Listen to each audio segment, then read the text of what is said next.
Помина договорениот рок во кој откупно-преработувачките предпријатија требаше да се изјаснат која е минималната цена што ќе ја плаќаат за килограм откупена арпа, но земјоделците се уште не го добиле одговорот на тоа прашање.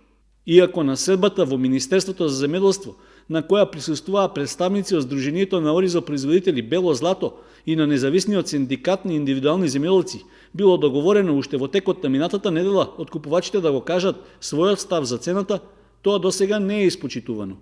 Поради тоа, земјоделците велат дека повторно се изманипулирани и пред да преземат на тамошни активности, бараат нова средба во ресорното министерство.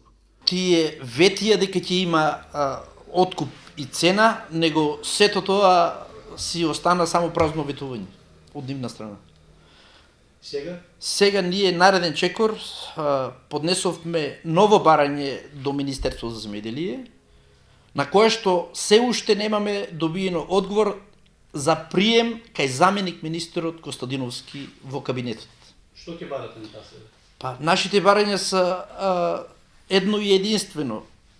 Жетвената сезона е при крај, значи откуп на оризовата арпа и цена. Тие се клучни барања едно и единствено. Борисов вели дека досегашните цени за откуп на арпата, што се движат од 9 до 13 денари, се нереални, затоа што се под трошоците за производство за кои министерот Цветков констатирал дека се околу 25 денари за килограм. Во меѓувреме, Сдруженијето Бело злато започнало со организирање средби со земјоделците. Тие ќе се одржуваат во наредните денови, со почеток од 18 часот, во селата во Кочанскиот регион, каде што се произведува ориз, а за што веќе е изготвен и распоред. Самите земјоделци можат да се информираат и во канцеларијата на Сдруженијето во трговскиот центар во Кочани, но и да добијат телефонско известување кога тимовите на Бело злато ќе престојуваат во нивното населено место. Целта на средбите, вели Борисов, е производителите на ориз да бидат информирани за сегашната состојба, а со нив ќе се бараат и заеднички ставови како понатаму да се действува.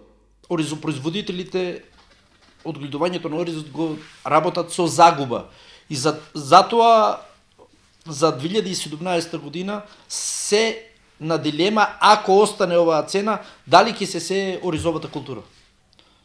Значи ние како здружение ќе го обавестиме директорот на водостопанското предпријатие поддржната Кочани, ќе го обавестиме градоначалникот и советот на општина Кочани, дека за 2017 година со овие цени нема потреба да ни акумулира вода за сејдба на ориз.